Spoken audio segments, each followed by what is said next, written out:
Dzień dobry. Witam w kolejnym odcinku programu Liderzy Branży IT Reseller TV. Dzisiaj moim gościem jest David Rozzio, wiceprezes HP na Europę Środkową i Wschodnią. Serdecznie zapraszam do rozmowy. The first thing that I would like to ask is a thing about the statement which HP made, quite a bold statement, to be honest. That statement is that you want to be one of the most sustainable and just company, tech company in the world. So that's a pretty bold statement. And what are the methods you want to use to achieve that goal? Sure. What is the idea about it? So first of all, thank you very much for inviting me and thanks for the interview. And yes, this is a very bold statement. But it's a bold statement because we have this part of our DNA. I mean, sustainability is part of the DNA of HP for years. Being it on producing products, or being it on how we deliver for certification, or for logic of how we support the economy towards helping for a better sustainability. And I think we have been building actually a very comprehensive model around 3 pillars in order to help us to achieve these goals. The first one is about what we call everything around the planet, which are all the climate actions. The second one is about what we talk about the people, which is more related to human rights. And the third one, it's all about the community and how we bring, especially actually, close the gap to the digital divide and to bring digital equality. But if I may focus, I think probably what is probably more interesting. Yeah, exactly. I would like to ask you about those 3 major pillars of that concept. Yeah. And the first thing is about the planet itself, exactly. Right? So if you can tell us a little bit more. So on the planet, I think we committed ourselves, and we have actually a sustainable report that we publish every year, where we show our progress against our goals, and we set goals and very bold goals. And in April 2021, actually, we reset these goals, actually, in order to achieve this 2030 ambition and bold ambition that we have to become the most sustainable and just IT company in the world. So one of these first goals that we had on the planet side was really to reduce our green gas emission by 70% into all across our supply chain by 2040. We have as well some other aspect of counteracting against deforestation. And if I may, just to show you, we have a full roadmap, which is coming out of... That's a huge roadmap. It's a huge roadmap with huge numbers of elements, but showing that we had as well some goals associated especially to human rights and to digital equality, which was starting for 2025, that we already delivered on. But on this climate action, we really enforce and re-emphasize as well of some of our zero, like maintaining our zero deforestation for HP paper, counteracting deforestation for non-HP paper-based products, using our products, but as well achieve carbon neutrality with supplies business. We have that won't be easy. You're a huge company, so by setting goals like this, obviously, you set yourself into position of measuring, putting the full company and organization into this direction. And again, having transparency, which is a key element, which is again this sustainability report we published every year in June. It's helping us actually to show how we are progressing. So the next report is in June, in a couple of weeks. That we talk about. And I'm sure you will see already progress, what has been shown there, either being it on usage of single plastic use that we reduced already by 19% into our products. We have a specific target as well for that. Ever being used on ensuring that there is everything around the packaging into the products, which are completely reduced to sustainable packaging. I know that you also use for some products like plastic from the ocean. Yes. Right? So and here this is another aspect. So which is production of the products. As I said initially, it's part of our DNA. Everything we do now is to integrate how we can bring materials that can be recycled, but as well materials that are coming already from previous usage, and that's the ocean-bound plastic that we are using in already more than 50 products into our lineup, being it on PC, being it as well on printing, printing for consumer, but as well printing for the commercial business. So it's very interesting. It's the case as well for supplies, and actually as I was saying, the sustainability topic was coming already from long times ago, because today on ink cartridges you have almost 100% of the plastic use which is coming from recycle. On toner it's more than 80%. So we already used a lot of recycled materials to produce our products, but this ocean-bound plastic is getting common and more and more common, as well in consumer products, because anyway consumer wants to buy obviously brand and products which are prioritizing sustainability, so yeah, it's very important. Do you involve your partners to that, for achieving this goal? Yeah, so that's a good point as well, because actually in order to amplify the logic of all these efforts we want to bring for sustainability, we need everybody actually to participate and contribute. And we created a program for our partner amongst what we call HP Amplify program, which is a program for partner, but we created a specific pillar which is called HP Amplify Impact, to bring a sustainable impact. And actually we bring partners who are ready first to pledge with us, to say, yes, I shake hands with you about my commitment and engagement to sustainability. We help them through a self-assessment that they will do with us to determine recommendation for them to get focused and to start on something about sustainability.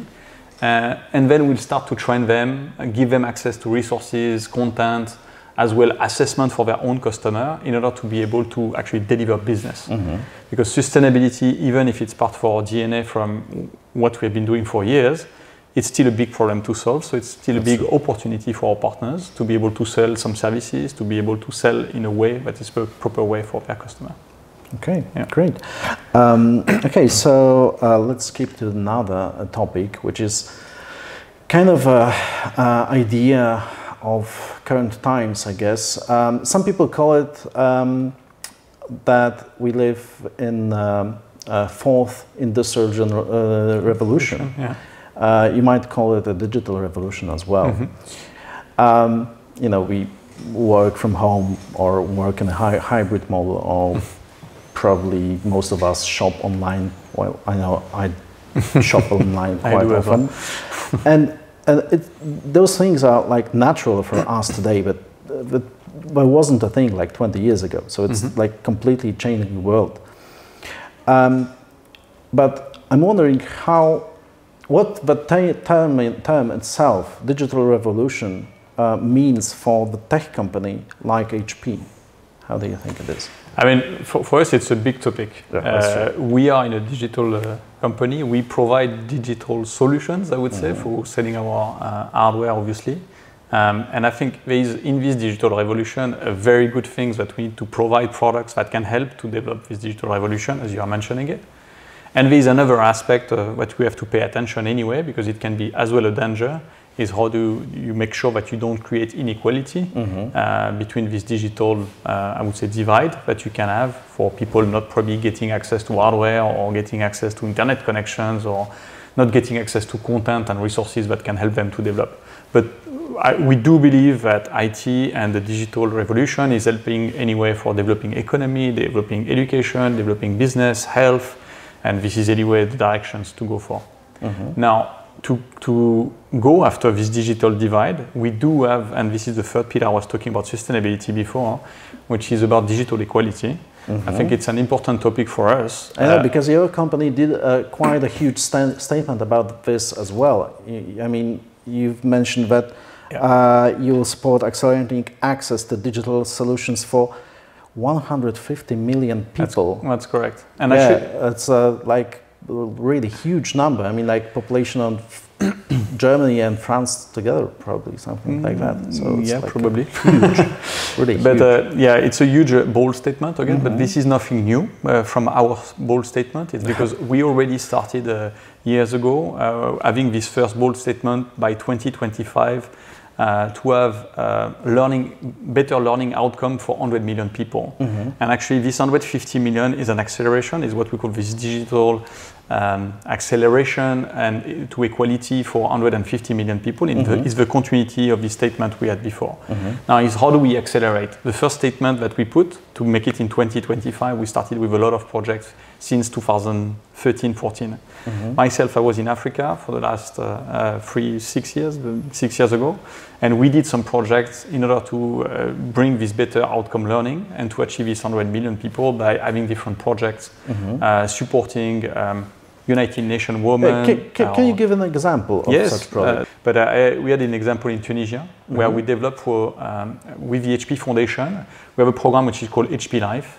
HP Life is providing, it's a platform. We'll get to HP Life also. I'm sure, but I just want to highlight these things and I will precise. But using this platform of providing actually digital content, we created program with USAID, supported with the Italian government in Tunisia, invested there, and with the Tunisian government.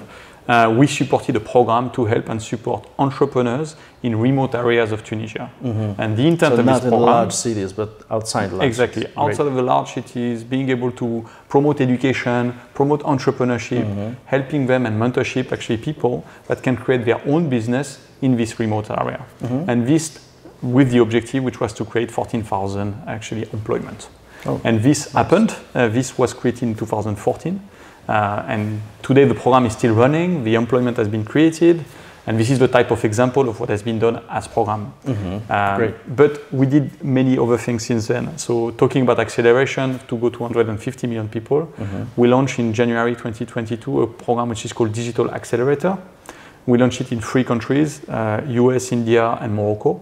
And here the intent is to provide actually hardware, internet connections, content, and resources in order to support actually local NGO that can be on the ground to help support for education, for supporting health and entrepreneurship. And we will give grants of $100K for any NGO on the ground that can help through this digital accelerator. This is something again in these 3 countries, but we did as well some other stuff. In Poland, actually, we did some a great investment with an NGO which is called Media 3.0, and we created a program which is called Nowa Academia. So if you go to nowaacademia.org in Polish, you will see actually what the program is about. It's a platform which allows students, teachers, young people who want to develop their own digital learning about education, about entrepreneurship and education. This program will help them actually to develop potentially their own skills on coding, but as well their own skills on being an entrepreneur. There is already 19,000 people registered and it's addressing an audience of more than 100,000 people. So this will help and contribute towards this bold goal of 150 million people. If you accumulate only these examples, these are these are good examples, but in small areas of part of the world. Our objective is to have this globally, and so the scale goes up. The scale goes up exactly. Great. Where we want to go. You've mentioned HP Amplify Partner Program. Yeah. And can you tell us a little bit more about it? I mean, how it really works? I know there are like 3 main ideas about this program. So if you can tell us a little bit more about it. Sure. And what are the main benefits for the partners? Sure. So I think what is very important, first of all, is that this HP Amplify program, it's for us, at least perceived from HP, the first of its kind. And why I'm saying this, there's 2 main reasons. The first one is, it's a global program. We never had a real global program addressing any partner being based in Peru, in Poland, or in France, having the same program. So that's the first. It was very regionalized. It was very regionalized. So you could have some differences, some logic. But again, if you want to talk to partners to the same level, having this same level playing field, I think it's important to have this global program logic. So that's the first one. But the second one is the business is evolving as well. You were talking about digital revolution before. Business is not just based on how we measure our partners through performance, meaning we give you a target, you go after and you deliver and we give you a reward. It's not so simple anymore. It's not so simple anymore, exactly. So but we need to help partner, and we are in this logic with HP Amplify. So the logic has been based around 3 pillars. Still performance, because we still need to do business, obviously. You still need to get rewards, that's the compensation. But there are 2 other elements and 2 key pillars, one which is capabilities and one which is collaboration. The collaboration is we shake hands. I was talking about HP Amplify Impact. That's for me a collaboration aspect of how you pledged. But here in this Amplify program, the collaboration is mainly about data sharing. How do we work together? If you share with us data, we share with you data as well, and we give you insight that can help you actually to develop your business. I can come back on this later. And the point is about capabilities. The third point about capabilities is to say, we saw two main capabilities we are targeting on today, which is one, which is e-commerce. We were talking about digital revolution. How do we help and support our partners to create the best customer experience with their website, or even to help them to go in this direction in terms of e-commerce? And the second one is about services, which is obviously the bread and butter of partner is services. We do have services as well, and we want to ensure that with the as a service model coming, that our partners as well are ready with us in order to address this opportunity. So these are the two key elements of the capabilities we are focusing on today with partners to help them and develop. So if you are keen, obviously, on developing on these three pillars, you can be part, obviously, of this HP Amplify program. And based on this, you can earn rewards, which are associated, obviously, to the performance logic. What kind of data do you share with your partners? So the data insights, so first of all, partners are reporting to us a certain amount of data, which are obviously associated to their sales, what they sell to their customer, which customer. So they sell quantity, names, and so on, that are shared with us and that we integrate into our system. Are we talking only about numbers, or also about like the ideas how to make things better? I mean, so that's what I'm saying. So this is what they share with us. Then what we do, we integrate that into our system. Into our system, what we do, we use then our own data to enrich this data. And when I say our own data, it is obviously data that we know from customer to who has been sold. We have pricing system quotation that can link customer to what we sell, to which partner. So obviously we can give back then some information based on, hey, by the way, between what you tell me, or by the way, what this customer bought in different areas, you could do probably more in this area. So we give you back an insight, which can be first comparison you as a partner towards your country. How do you perform? Are you better? Are you a bit less better? Or how do you compare versus your peers in terms of partner? So you are an Amplify power partner. So the partner gets like a really big picture, which he couldn't get from his own data, right? He could not get this so far in terms of logic of how we could put it, but here you can get this live on a portal. You can get access to the data insight logic. You have access every day about this information. Your partner can integrate that. So is it updated daily? I mean, the information is updated weekly, okay. But you can access it every day, obviously, through the platform. You can integrate that as part of your business management system, or you can integrate that part of your way of working with your sales team. We integrate, for example, warranty extension. So when the warranty of a product is ending, you get all the list of your customer, obviously, which are warranty that will expire in which certain period of action. So that can give you actions. Exactly. We do provide recommendation, install base of printers. If you have an install base which is, I don't know, more than 3, 4, 5 years, we will be able to give you through data insight actually what are the type of platform you need to sell, or be careful this platform. If you sell this new platform, customer will gain better on electricity consumption or CO2 emissions, or consumption on supplies will be better with the yield, and we propose you the type of platform you can select accordingly that you can bring and go to your customer. But we provide as well other information which are quite interesting, which is information that we can collect to tell you, okay, what are the intention of buying from which customer.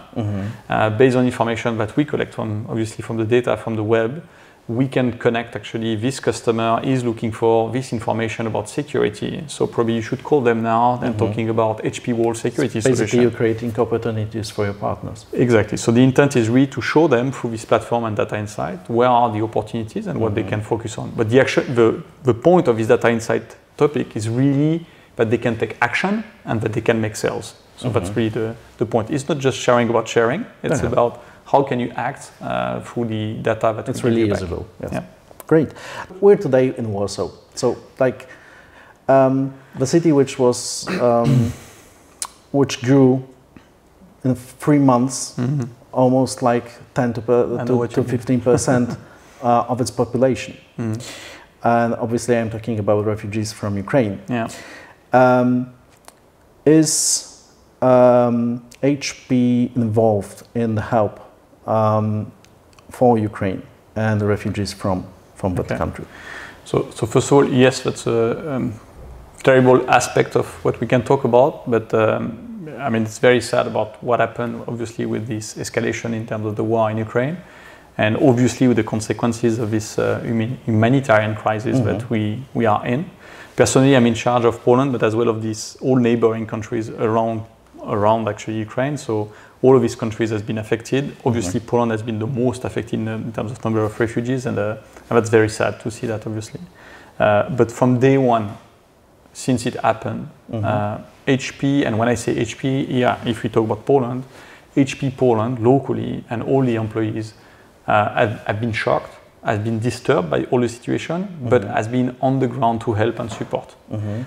First of all, I would like to acknowledge that and to thank them, because they did an amazing job of supporting in different actions, being it initially to support aid, food, hygiene products, anything that can be very simple towards people, towards then next step of supporting at the rail station for basic information for people, where to go for their whatever legal action, paperwork, employment, or even housing.